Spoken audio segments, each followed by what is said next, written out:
listens, and then click on support at NWPR to find out more. Your favorite programs on Northwest.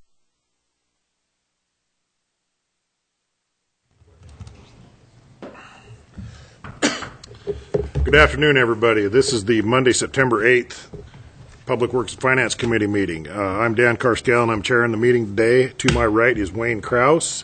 To my left is Art Betchy. They are city council members. And to Art's left is City Supervisor Gary Riedner. And the first order of business is the approval of August 25th minutes, and we had some with some revisions. Are you okay with those? I'm okay. That better reflects what went on. So all right. Congratulations to Walter. We'll consider those approved then. Number 2 on the agenda is disbursements for August. Don Palmer.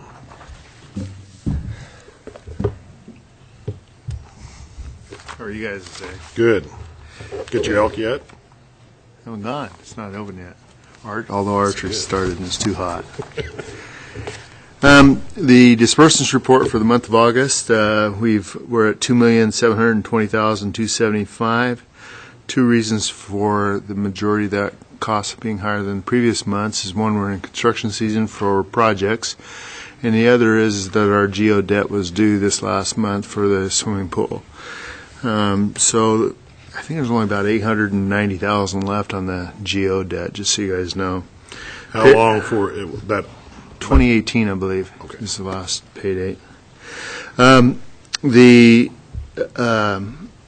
That breaks down to the following: payroll is $990,200, construction $433,500, geo refunding bonds that I mentioned earlier is $222,000. That includes interest. Sanitation is $243,600. Vehicles $239,900, and $211,600 of that is roughly the street sweeper. Professional services $122,400. Some of that's related to construction projects, design things. Utilities $84,800. Supplies $41,000. Equipment $59,500. Park property $48,100, of which we got some monies from that. Grants $35,000, and total was $2,520,000, or 93% of those categories. That parks expense, did we get that? Did that money come in last month then? Previous month, yeah. Okay. Yeah, maybe even 2 months ago. Okay. It's been quite a while. You guys got any questions? Oh, there you go.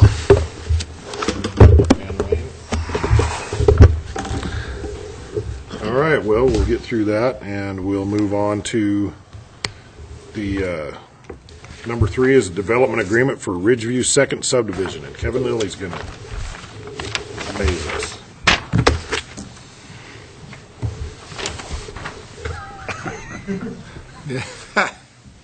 Nice flare, Don. Good afternoon. Afternoon. We have been contacted this weekend I was contacted by the attorney for the Thompsons on this agreement, and she would like to meet with us tomorrow and review some of the parts of it that she wasn't quite convinced she was comfortable with. So what we would like to do is either, if there's any substantial changes, bring that back to the committee at the next meeting, or if you're just very minor, possibly just bring that directly to the council at the next meeting.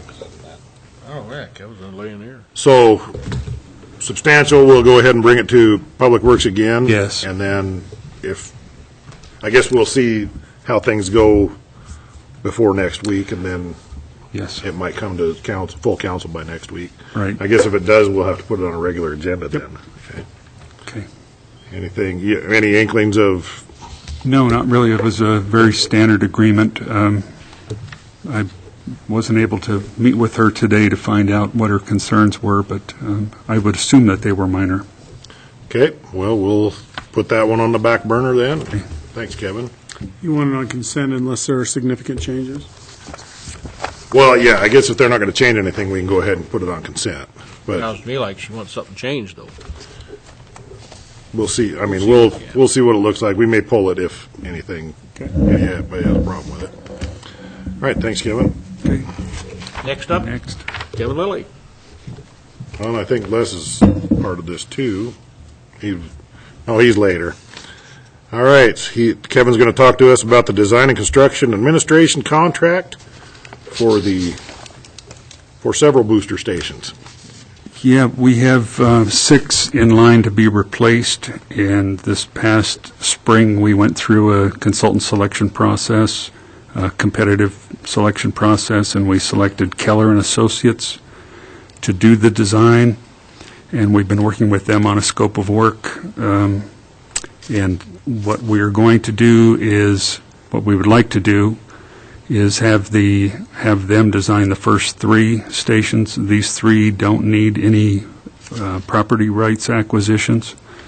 So we do have 6 to do, but we thought we'd get them started with 3 and the ones that don't require any new property. So we've negotiated this scope of work and cost with them, and we have the option of having them design the other 3. It's not part of this agreement, but we have gone through that formal selection process, so we could just transfer the design of the next 3 to them if we choose. We'll see how things go. Would that be design and construction of the next 3, or just design? It's design and construction assistance with construction management. Right. So this first agreement was for $213,810. We also had a list of optional on our part if we choose to have them do some additional work. That was an extra $54,940. Those things would be at our request. And what would make us decide to go with the options, I guess? Well, for instance, if we want the chlorine, we want them to do anything with the evaluation of the chlorine residual at each of the stations, how far they are from where the water is transported to the booster station. If we need to rechlorinate it, that would be an additional. If we have a lot more inspections, what we're hoping to do is do a lot of the inspection work of the construction ourselves. If we need their assistance with that, there's an option for that. And then the DEQ loan funding support, the way I understand it, a lot of the processing of the documents is time dependent, and with our given workload, we don't know if we will have someone available to keep tabs on that, or whether or not they'll need to administer that with the DEQ. So those are some of the items. And then the administrative reserve is just a common if we need a change order that requires additional design services. Art? Yeah, you hit on one of them, the DEQ support I had a question about, but project management, so are they going to be actually managing the installation? And as an extension of that, bidding services, does that apply to the subcontracting services or what? That applies to their assistance for them to assist us with the bidding process, reviewing submittals by the contractors on the various components of the booster station, whatever we aren't doing. So they would be available to answer contractor questions during the advertisement period, things like that. And project management, is that actually overseeing the construction or what? No, that's just their administrative process of between their design work, administration of that, and the contractor payments, those types of things. So, if I may, they'll be evaluating contractor requests for payment and validating those to you for Yes. approval. Yes. It was similar to the phase 3 of the sanitary sewer trunk line, which Keller did for us 2 years ago. They reviewed the contractor submittals and checked the payments and recommended payment by us to the contractor. So as a newbie to these things, these are some things that hit me between the eyes, so. I thought I'd ask. Wayne? Kevin, you've got under Article 5 on the contract, services not included or performed by others, environmental impact evaluation, offset piping, construction material testing, so on and so forth. Idea, I mean, that's going to be additional costs involved in that. Do you have an idea what those are? Well, actually, we'll be doing the environmental portion in-house. Kyle Steele will be taking care of that. Off-site piping, some of that is going to be done. There will be a connection made from the Moser. No, I'm not sure of that. Maybe Les can refresh my memory on that one. Vista and Moser, it says. There's a proposal, we had it worked out to when Phil Reingans does Harvest Hills, that we would make a connection between the Moser boosted zone and Vista. Yeah, the concept there is we have two pressure zones, one in the Mosier area, one in the Vista Tank area. In time, they will grow together up on the ridgetop. In the interim, there's a bit of a valley between, which is that Harvest Hills area and part of Indian Hills Rolling Hills, number 8, I believe it is, out there. So those two subdivisions will fill in between those two zones. So we've looked at the potential to connect the zones through those subdivisions. So those would be done through the development of those parcels of land rather than designed by Keller. But Keller does have a role in then sizing Vista accordingly to accommodate flow in both zones. And whatever future. Right, and whatever future growth would happen out in that area. So that type of thing. There's some other work for some off-site lines, like in the Indian Hills area, things like that nature that would not be part of their work. So essentially, these are things that are not identified as for certain they're going to happen, but they're things that could happen.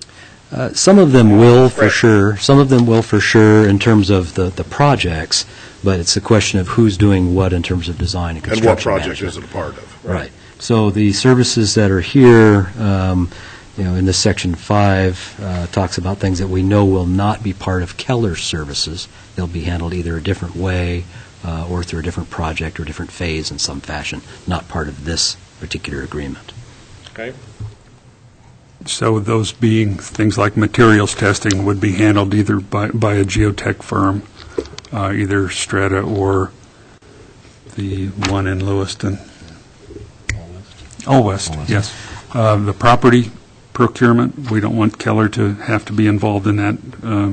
We're going to handle that. We're in the process of getting an easement from the U of I for one of the stations that will be part of this, and we know that will go quickly. But we don't want Keller to, we don't want to have to pay them to do that.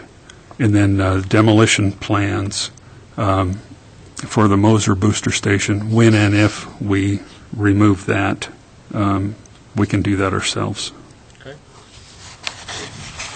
So getting back to the chlorine residual evaluation, if we go to that route, we're going to have them evaluate what's there, and if something needs to be installed, we can do that? No, they would, well, we would have the choice of installing it with the project or not, but they would be determining whether or not it was necessary, just taking samples in that vicinity. Okay. Consent agenda? Yes, sir. All right, thanks, guys. Thank you. Next up is the,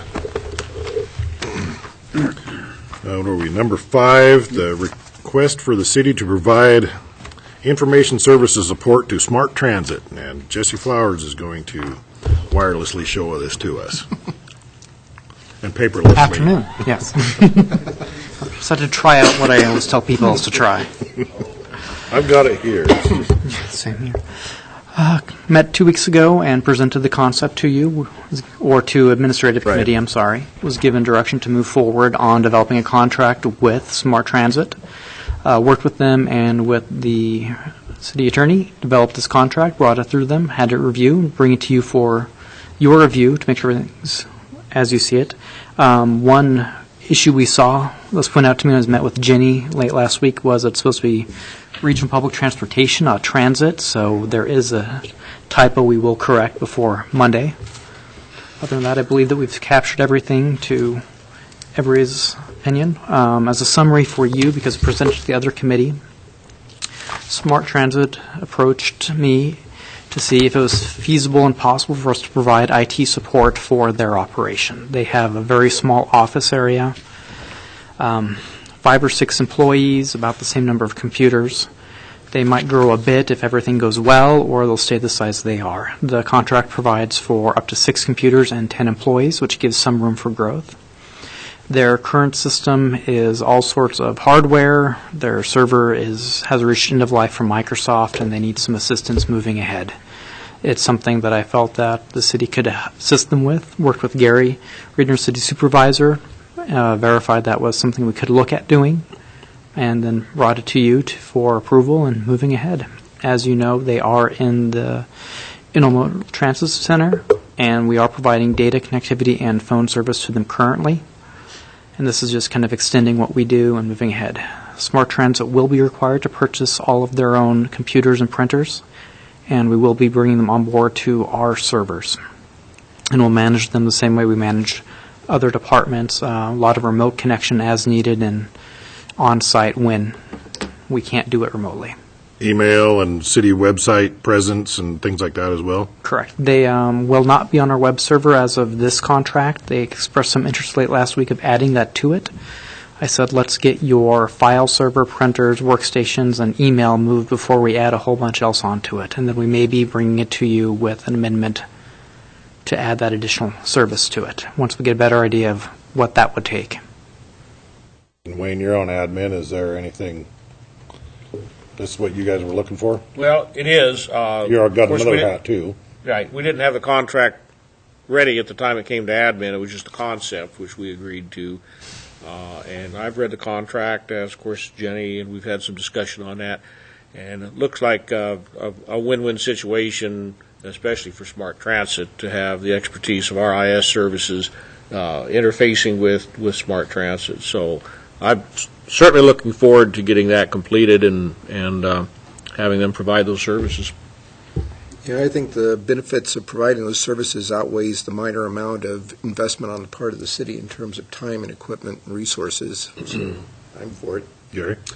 The additional amount, as you can see, the amount is $5,500 initial and $7,200 every year after that. If Jesse's estimate is accurate, could be less, could be a little more.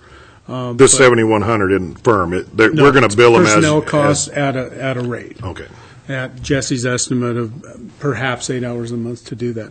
It does give Smart Transit the ability to use that as in-kind match on their FTA grants as well. So we'll be seeing some additional services out of it incrementally, but it makes good sense. Okay. Guys okay with it? Understanding, though, that IS is actually not billing for that. Well, It's just value of service. Right. Something is And the city can also use that for in-kind, towards city grants, too. Yes, if it's something If that it's falls applicable. into a type of grant that we're applying for, you bet. Okay. You guys okay with? You bet. Absolutely. We'll go ahead and throw that on the consent as well. All right. Thank you. Thanks, Jesse. Next up is the Southeast Moscow Water Sewer District contract extension. This thing's got extended like Stretch Armstrong, it seems It is. like. Coming back like a zombie. I wanted to talk to you today about the status of the Southeast Moscow Sewer District contract, and as part of that process, recognition that we do need to extend that previous contract a bit further. Back in about May of this year, we had developed a new draft contract that was about ready to come to the council for consideration and then off to the district for consideration, that would have essentially replaced the 1991 agreement that we've been operating under for quite a while now, And that agreement in draft also would have addressed some issues pertaining to out-of-district flows that were going to eventually pass through the district. And we'll see more and more of that as the city continues to develop to the east and southeast. Just about the time we were ready to bring that forward, the question was brought forward again about, well, is this the right way to go, or should the city be considering working with the district to perhaps dissolve the district and have the city take on the district facilities? For those of you that have been here a little while, you recall we talked about this back in about 2007 or 8, somewhere in that time frame, a few years back, and it went through a number of discussions with the council. Ultimately got to the point that I think it was somewhat of a mutual agreement between the district and the city that we would not pursue dissolving the district at that time. So we just continued on with the contracts that we had, and that we're now operating under an extension. So there is more work yet to do in terms of assessing this concept. We've been working pretty hard on it the last couple of months, actually, in terms of looking at what does it really mean if the city were to take over a district and operate a system outside of city limits. What does that do to billings, to the financial picture, operations? What do you do with delinquent accounts? What are some of the regulatory issues that go along with that, the pros and cons? And so there's a lot of information there that we've been kind of plowing our way through. In the process of that, of course, that has taken some time, so we are currently working under an extension that was approved back in June that will expire at the end of this month. And so what's before you today is a additional extension that would take us through the end of January of 2015. January 1, it says here. Excuse me. Is it the end of It's January? January 31st. Okay, so it's January 1 on the first page, so on the CCSR. CCSR, you're right, it does. But in the actual agreement, it is written as January 31st of January 2015. Okay. So CCSR is incorrect. 31. So that's what's before you today is an extension to the end of January. The president of the district has been approached and discussions with our city supervisor. Yeah, I talked to Lois Pritchett, indicated that services are being provided. They'd like to have an answer at some point, but essentially what's being provided is what they would be getting anyway. So they would like to ride this horse to see if eventually those services can be provided, the district could be dissolved, and so they're willing to wait until we can make that determination. I've asked the city attorney to have his opinion before the council within the next 30 days, so the discussion can begin and we can have an answer to them hopefully by the end of October. So this should give us plenty of time to do that. If it is something the council determines that they do want to do, it'll take some time for the district to wrap. I don't know what process they need to go through legally to dissolve the district and transfer assets to the city. So those are things we'll have to look at that time. So it's looking like the 31st is adequate time for both the agreement to be reached and the dissolution of the district to occur? Well, what will happen is if the direction is to move ahead and they wish to do it, we'll probably have an interim agreement that comes and lays out the dissolution process and that sort of thing. So It just doesn't get to just happen. I mean, No. there may have to be an actual vote on it Yeah, so by the patrons, I guess. So it'll be their process, but we'll at least have a direction, and we'll continue to give services as we have been in the past. They And I just want to know- know whether they want to go through it or not. Well, and we've talked annexation too. Is that completely off the table, or is there? That's the thing that derailed it back in 2007, was typically you don't provide city services outside the city limits except in very extraordinary circumstances, and typically we would require annexation or at least a statement that they would not oppose annexation. That's where negotiations ended, I guess. Well, and back that in was '07. what Dan just mentioned. Was like, are they having any considerations or discussions themselves about being annexed? I don't believe so. I think they're waiting to see what the city's terms would be. Would it be advisable to suggest to them that they start that dialogue amongst themselves before this Well, they know that annexation was the issue last time. At this point, I think they're waiting to determine if the city has some options other than annexation. They want to hear what those are. They haven't heard that annexation was required. The discussions that we had with council early on were such that that was not something the council wanted to proceed with. The annexation laws have changed over the last 5 or 6 years as well. So we just haven't gone through that analysis. And as I recall back in 7 or 8, I guess it was 8, when we had this initial discussion about this, it was forced annexation that the council was not interested in. Voluntary annexation may have been a different discussion. But we don't want to do it piecemeal either, though. Yeah, there's a difference between, you're absolutely right. Voluntary annexation, you can annex at any time. Forced annexation, of course, is regulated by law. Right. When someone is receiving a city service, then that would be consensual annexation. That would not be forced annexation, because the choice is, well, don't get on the city service, and then you don't have to be annexed. Which they are. Yeah, but this issue is, we have an agreement with the district, so it's kind of a hybrid of the two. And the issues, frankly, that we're looking at right now, we just resolved the issue of, do we have the ability to plug a sewer line for non-payment, which is something in the city you always have, or typically have, water service along with sewer, so you can easily cut off water, thereby getting people to reassess whether they should pay their bill. Out there, you don't have that. Your choice is to cut off city access or sewer service. The other issue is just general jurisdictional stuff.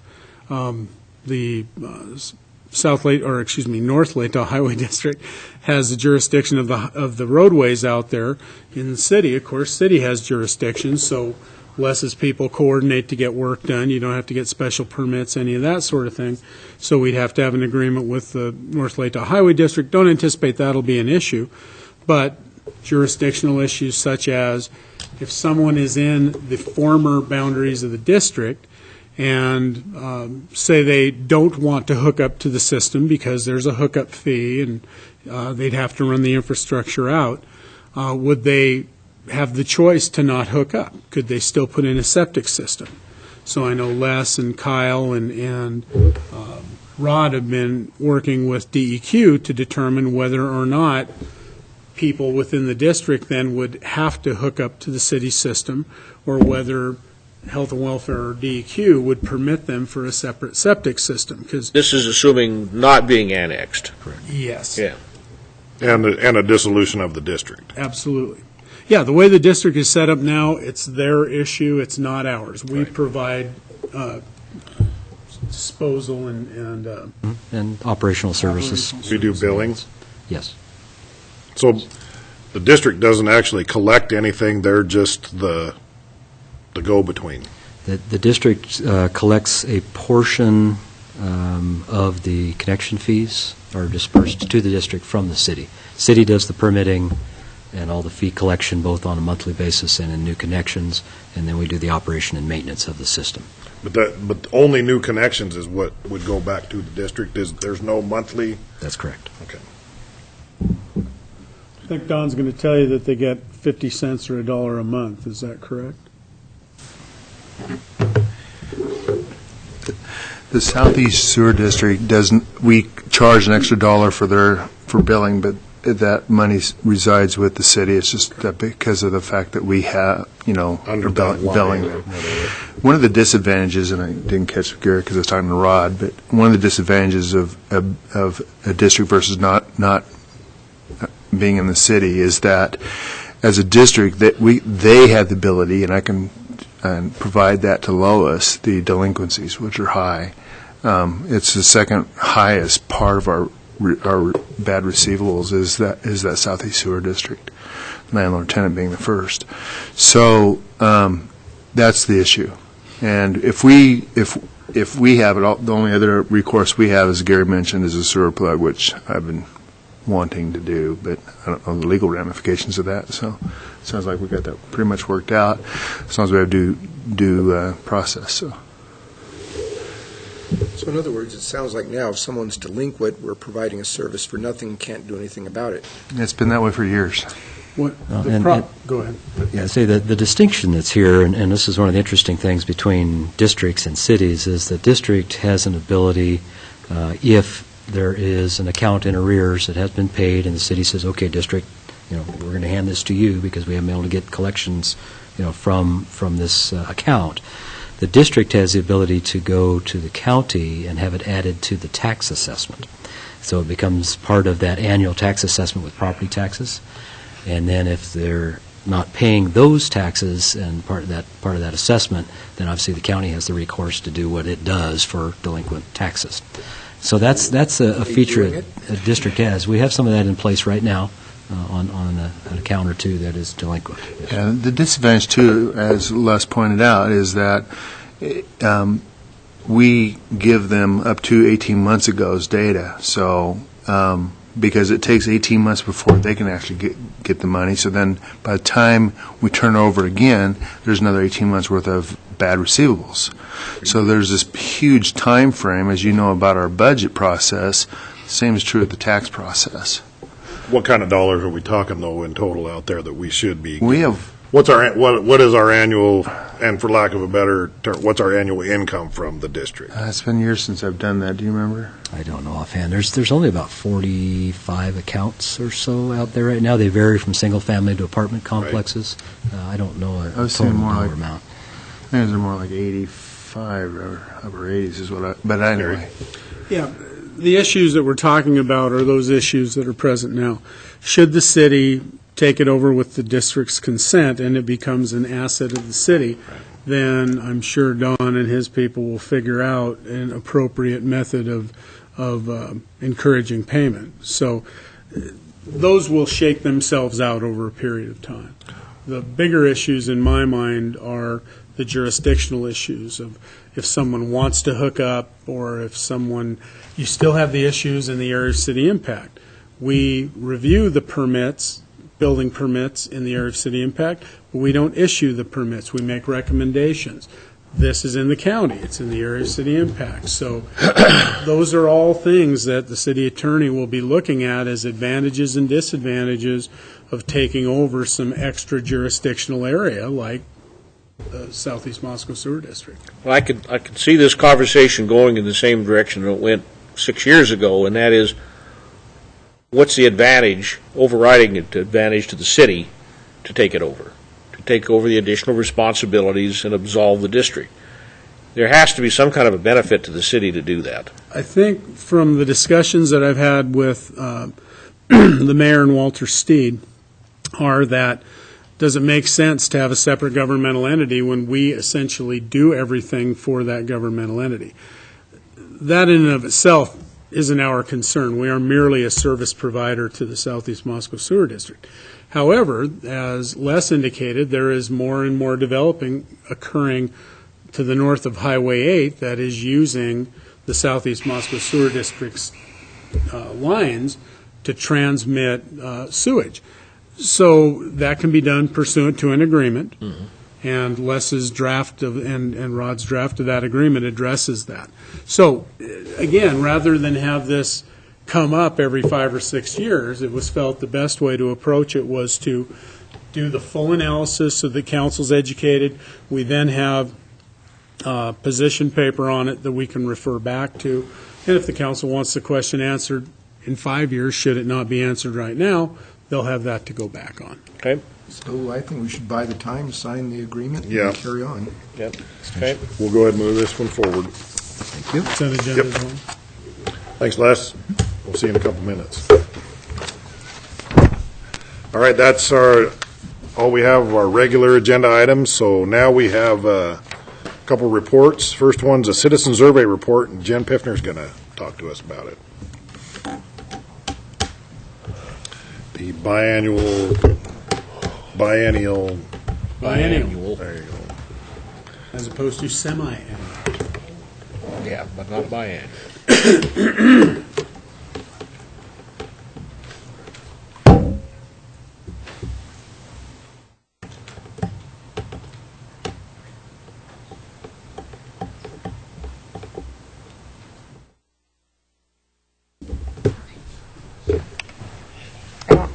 a huge presentation. Okay. All right. Thank you. Yes, as you mentioned, this is the biennial citizen survey. We do this every other year, and this is our 7th citizen survey that's coming up. Presenting today to give you a short timeline of what the process looks like for the survey. Just start with that. We are now working on developing the survey tool. That will happen over the next week or so. And then starting on the 19th is when the actual process of delivering the survey and collecting it will begin. We'll send a pre-survey postcard saying, hey, check it out, coming soon. You may get a survey in your mailbox, or you will get a survey in your mailbox. If you get the postcard, you do get the survey. The following week, we'll mail the survey package. That includes the survey instrument itself, a cover letter that says, thank you for doing this is why it's important, a returned address stamped envelope for people to return that to us. From the 26th all through October all through October and into November, we'll collect completed surveys, upon which once we get to a point where we have a good return rate, and they'll start to trickle off as well. There's kind of a point there where we know we're not going to get any more in.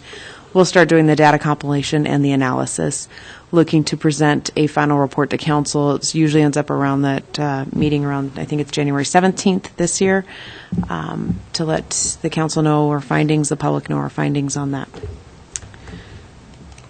The survey tool itself, we have our baseline questions that are included in every survey. There's 14 of those. From question 15 on, there are commission questions.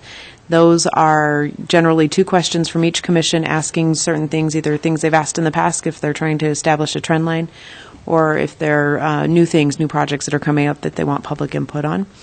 Additional information we'll be looking at perhaps this year include daycare facilities, downtown restrooms, and strategic planning initiatives. So what about daycare facilities are we asking? We haven't developed the actual questions yet, but looking at some of the things that we've talked about with daycare providers that have come in looking for facilities, needs of the public, wants of the public, and kind of trying to get a general consensus or sense of what that is based on some of the comments we've had in those discussions. Okay. Wayne, you had something?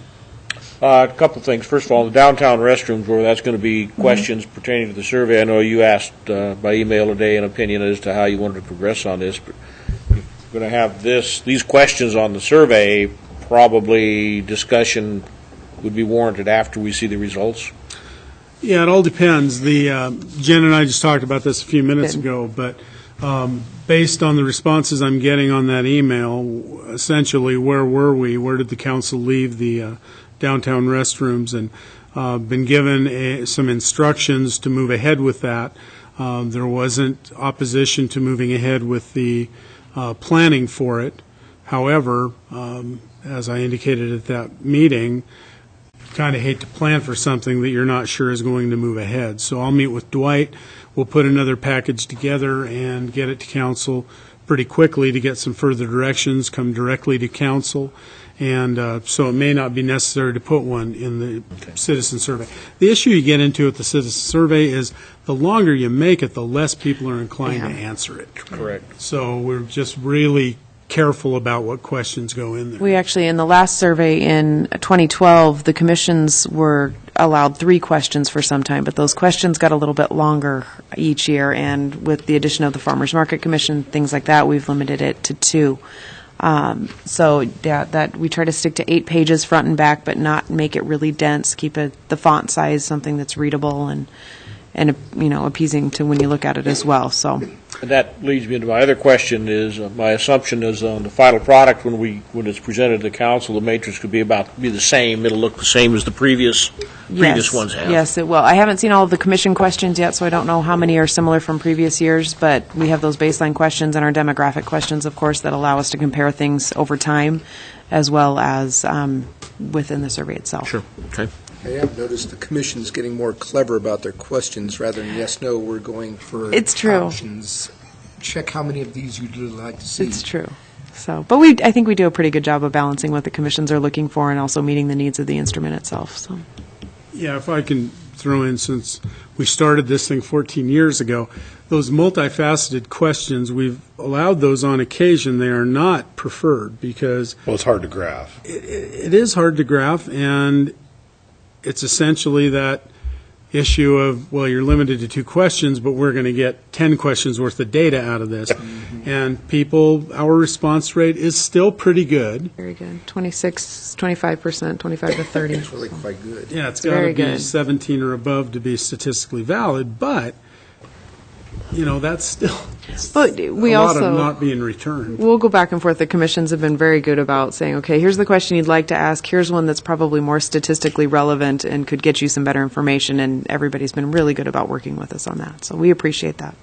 And the yes/no questions are the ones that are the best, that call for an answer. So anyway, Jen's done a great job with it, and Thank you. we'll get another set of data. Thank you. There's that. Thank you. Timeline. Next up is a report on the Jimmy John Street frontage improvements. And Les McDonald and Gary Rena are going to talk to us about it.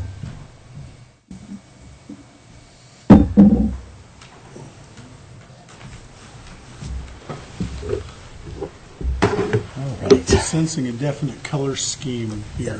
Oh, I've used this color scheme for about 8 years now, so yes, it's my standard color.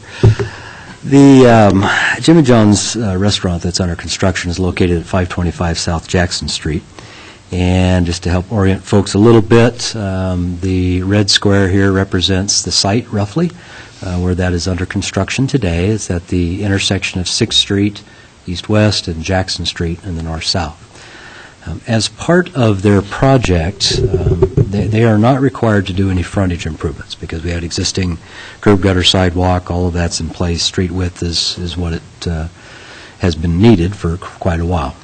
So they were not required to do any improvements, but they have decided that they wanted to update the sidewalks along the fronts of the building, east and south. So they have actually removed the walk along most of the southern boundary and all of this eastern boundary. With the idea that part of it is that it could get damaged during construction of the building because the building's right up tight against the property line back at the sidewalk, and then they want to have these nice, fresh-looking sidewalks when they're done and they open the doors to the new business. So that is the first thing that has happened. The second thing is there has been some occurrence out there and some damage with the trees that are existing, and these are very large trees, as we've seen all the way along Jackson Street. And when you think about the fact that the building is coming right up to that property line, and in that pretty large diameter tree is sitting, in the sidewalk but behind the curb line, there's not a lot of room in there. And so there has been some intrusion into the root area under the drip line of the tree, and so it's anticipated that those trees are going to be coming out as part of that. They were going to have to be trimmed up quite a ways anyway just to fit the building structure in the way that lays out. So those couple of things have been going on. We're having some then discussions about, okay, if all that is happening, what goes back in here? If we take a look at what the site looks like today, this is a couple of images from Google Earth. This is the Lata Eagle building here. So the site starts right at the south end, runs along this little wooden fence down at the corner, and obviously it goes on around. So that would be the building face, the eastern face of the structure. Those are the 2 trees I was just talking about. You can see they're pretty good size, pretty close to the street, but only about 3 feet or so from the property line. Pretty narrow in there, narrow sidewalk, a little bit of uplifting. This story has a similar trend to what you've heard before not too long ago. And I'm going to have a similar question. Okay, very good. Not the same one. Anticipated your answer. Okay. That's very good. So just another site picture here, again showing the site back in here where the building frontage will be located. Obviously large trees in the small tree wells in close proximity to the street and to the site. So with all of this in flux, of course, staff is always trying to look ahead and have interesting ideas about what we should be doing as we're looking at developments like this and how we can improve the downtown core. So the idea, of course, came forward, as you're anticipating, of should we do a similar treatment here to what is being done in front of the MSI operations and in front of Salvation Army now, based on council's approval. So we have looked at that concept, and these are very rough early sketches of how it might lay out. And again, this is Jackson here, 6th Street right at the bottom, existing sidewalk in this area. and the existing curb line kind of runs right along here. And so this section is what has been taken out by the contractor now, along with some of this. And if we were to use a similar treatment to what was done in front of the MSI parcel, we would take that existing curb line that's here and move it out to here where these two yellow lines are located. Okay?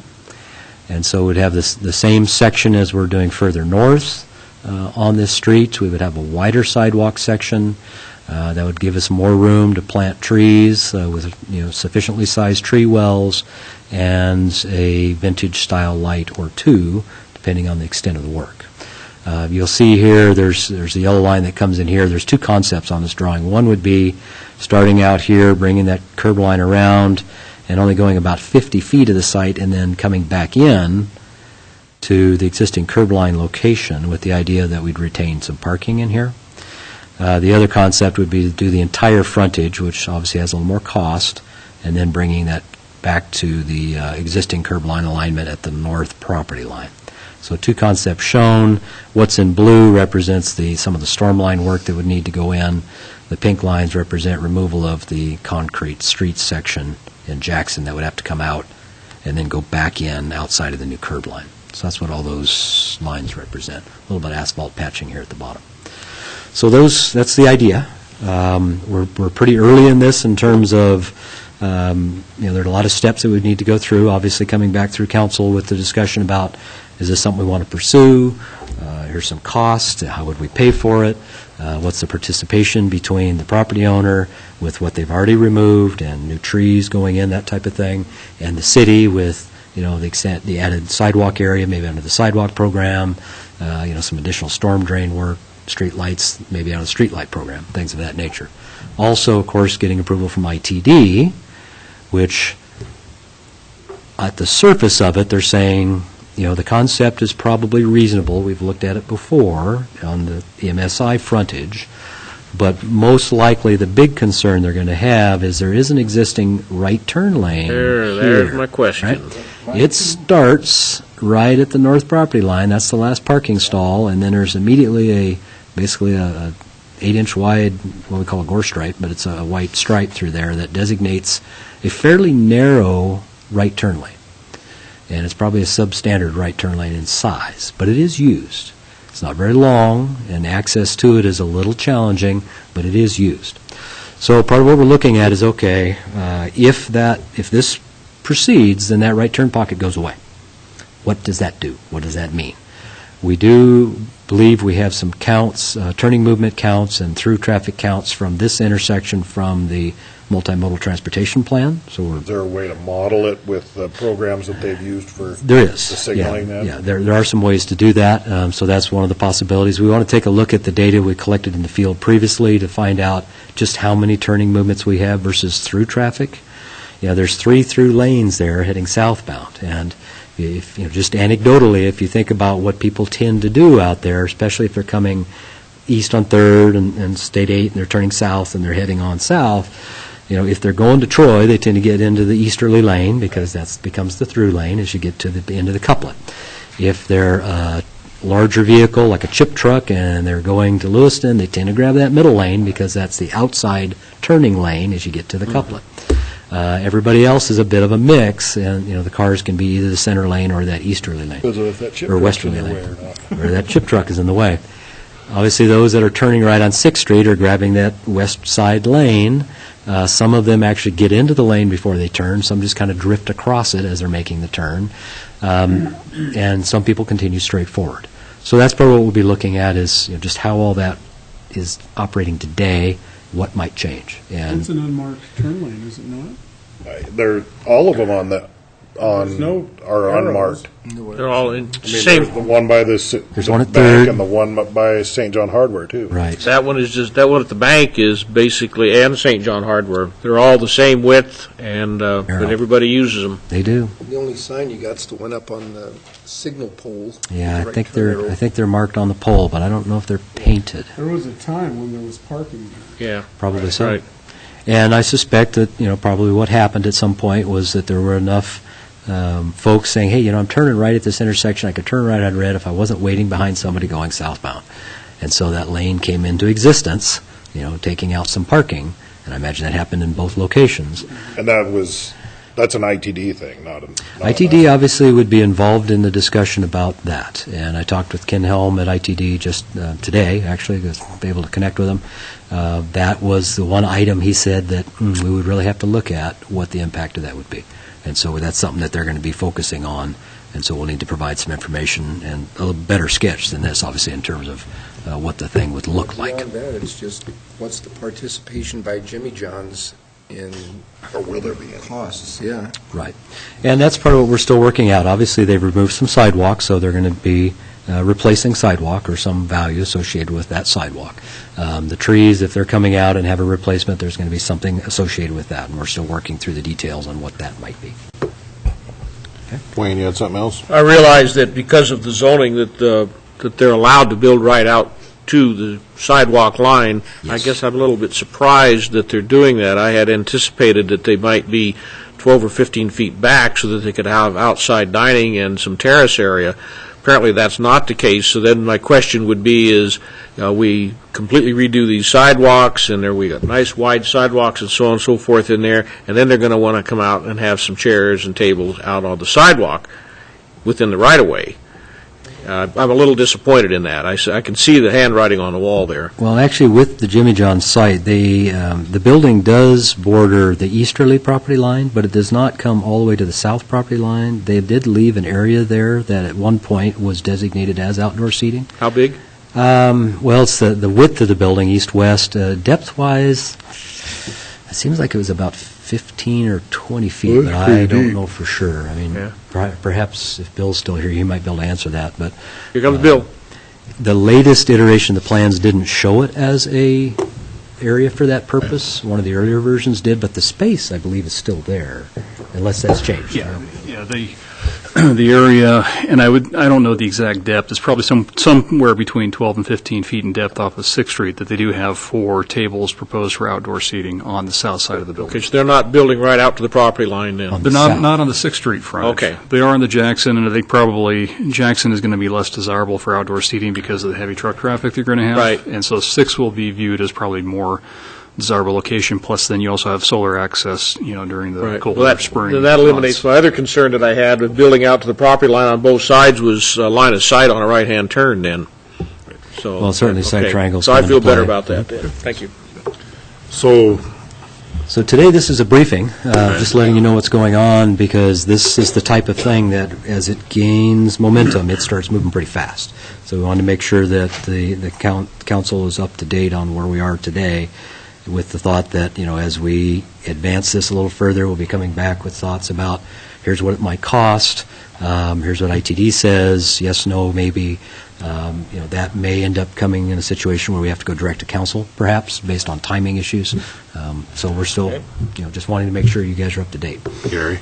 Yeah, we're trying to be as nimble as we can as these situations. It's that street frontage is one that's been discussed for a long time. Here's perhaps an opportunity, maybe didn't come forward as we may have liked, but it is in the Urban Renewal District. There are opportunities that perhaps the Urban Renewal Agency might see a value in it as well, similar as they did it on the MSI project. So it could be a good chance to get that sort of urban landscape street frontage that we've wanted for Jackson Street. So even though it didn't occur in the manner we wanted, it's showing itself now. ITD has been at least willing to expedite the process, and Les's people will continue to work with them, and hopefully we'll get a good result out of that. We can move ahead fairly quickly other than that, especially if we use the same hybrid funding model that we used on EMSI, of some overlay funds, some street lighting funds, some sidewalk funds, some URA owner participation funding resources. So there's a good chance we can get something done if we can get approvals done quickly enough through ITD. Okay, two things. First off, would we be looking at construction this fall like we are with the EMSI? Well, since the sidewalks need to go back in, yes. And then the next thing, Well, I'm going to see how nimble you can get. Nimble. And see how, I mean, why not throw us a figure, see what it'd take to connect it up there to where we're going at the MSI? Oh, to go all the way up? Yeah, I mean, if we're looking for that urban streetscape, why not, if we can get a swinging deal and get it all done at once, why not?